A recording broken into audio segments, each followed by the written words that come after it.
Hello. Today I like to show you how to cook Korean ramen soup. I mean Korean instant ramen soup. And I can find them everywhere in supermarkets nowadays. But I can see not everybody knows how to cook the way it's intended. Korean instant ramen soup is very, very popular in Korea. When I was young, there was only one or two kinds of ramen soup, but nowadays there are so many different ones, too many to mention here. But yesterday I went to Korean market to buy these few ramen soup, just to show you, what kind of ramen soup there are. So before you cook, you read directions.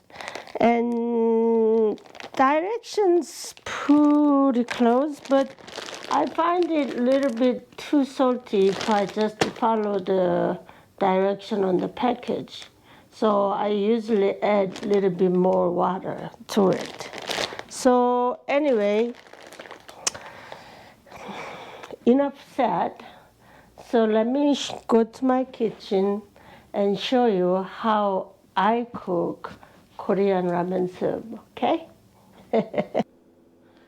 So today, I'm gonna cook suta ramen, supposedly handmade ramen. And I'm making this only because I never had it, and I wanna know how it tastes. Anyway, like I said earlier, all ramen soups basically tastes somewhat similar.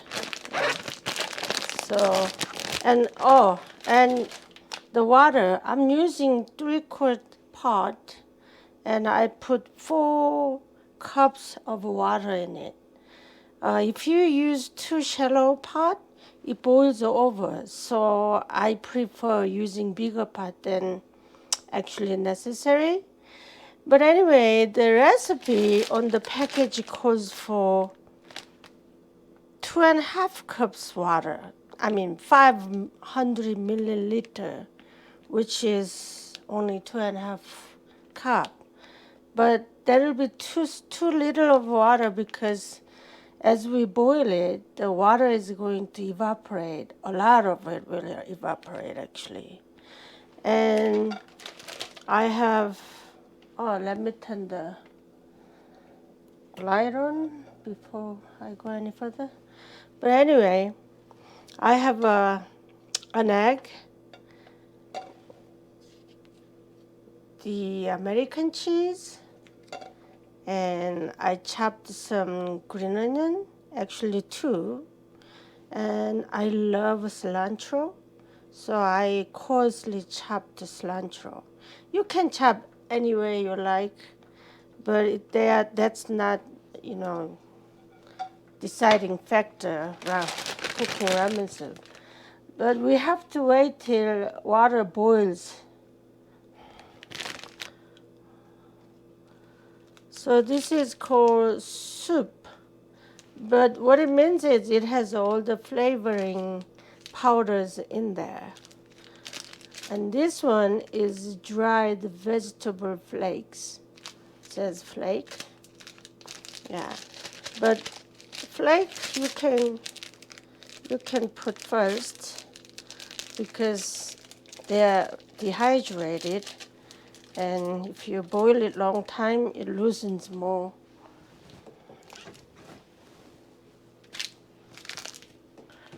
So we wait till water boils, and we put ramen here. So you could cut in half, but you don't have to. And I just wanted to see how it come out without cutting. But many American people I saw, they just smash them and like pulverize them. And please don't do that, okay? That's not the way this ramen soup supposed to be cooked. So you want to maintain that the like curvy shape. How do you express this one? Curvy? No, wavy. Wavy. God, English is so hard.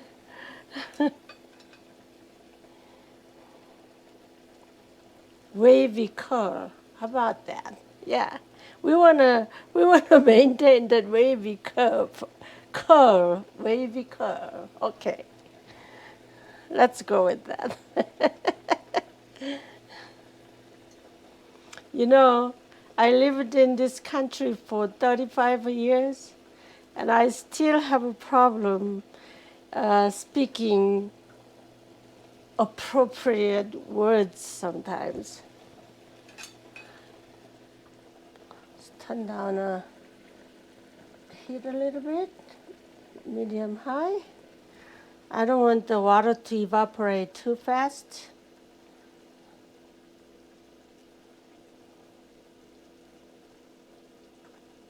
The reason I'm using more water than the package called for is because ramen soup without the liquid soup doesn't taste all that great. And it's very, very salty because this packet has a lot of salt, you know.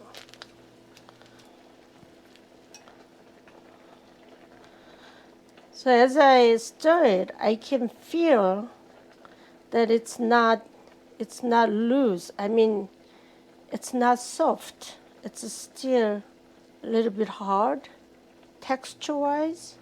So we have to wait till it gets a little bit softer. You see the noodle is still whitish yellow, but when it's well cooked, it becomes slightly translucent and very soft. So this is not done yet. And if you're not really sure, you can just grab a noodle and see it's not done yet. Nope. So you're gonna cook it till it gets soft, but not too soft. Then it'll be too, like, how do you say? It'll be too funky to eat. No, that's not the right word. I don't know. How do you express that? So this is, you see this yellowish, translucent, soft texture? That's when turn down a bit and put the seasoning packet in there.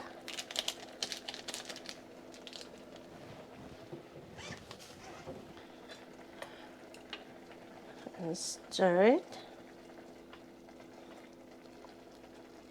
Then you put egg.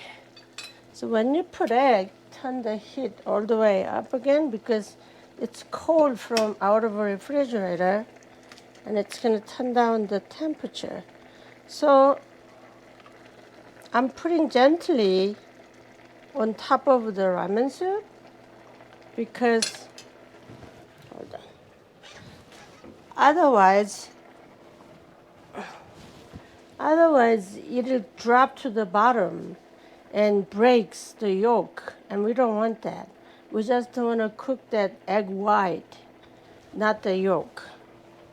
So anyway, now we can turn down and put cilantro and green onion.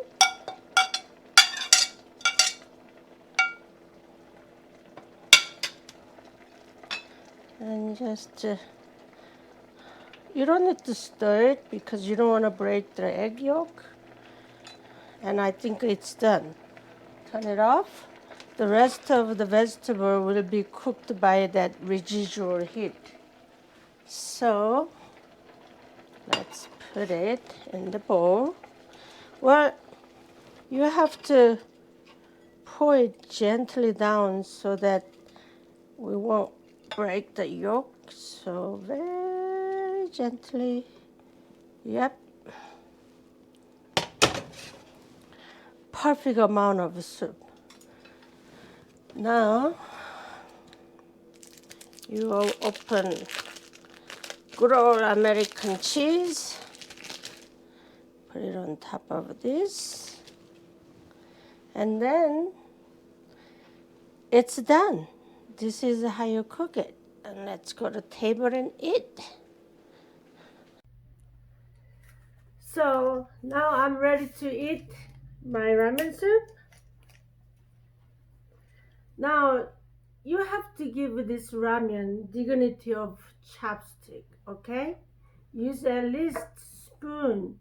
Please don't use spoon to eat it, but you could use a spoon to cool it.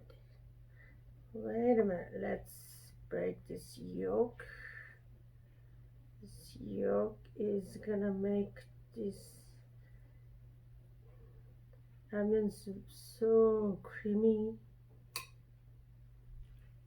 Oh yes.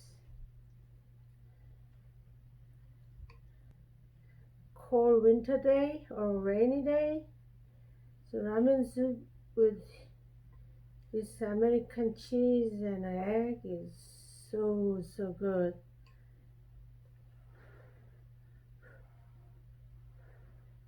By the way, you need to slurp to cool it, okay? The temperature is very hot.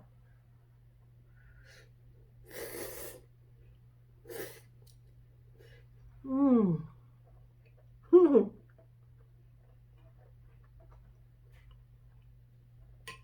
It is really good. But it makes it better if you eat with some kind of kimchi. Today I happen to have a cucumber kimchi. Mm.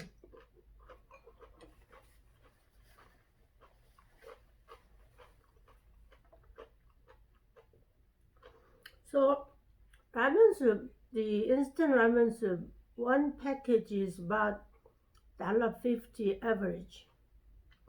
Even the super expensive one is less than $1 per package. So why don't you go get some and make some ramen soup?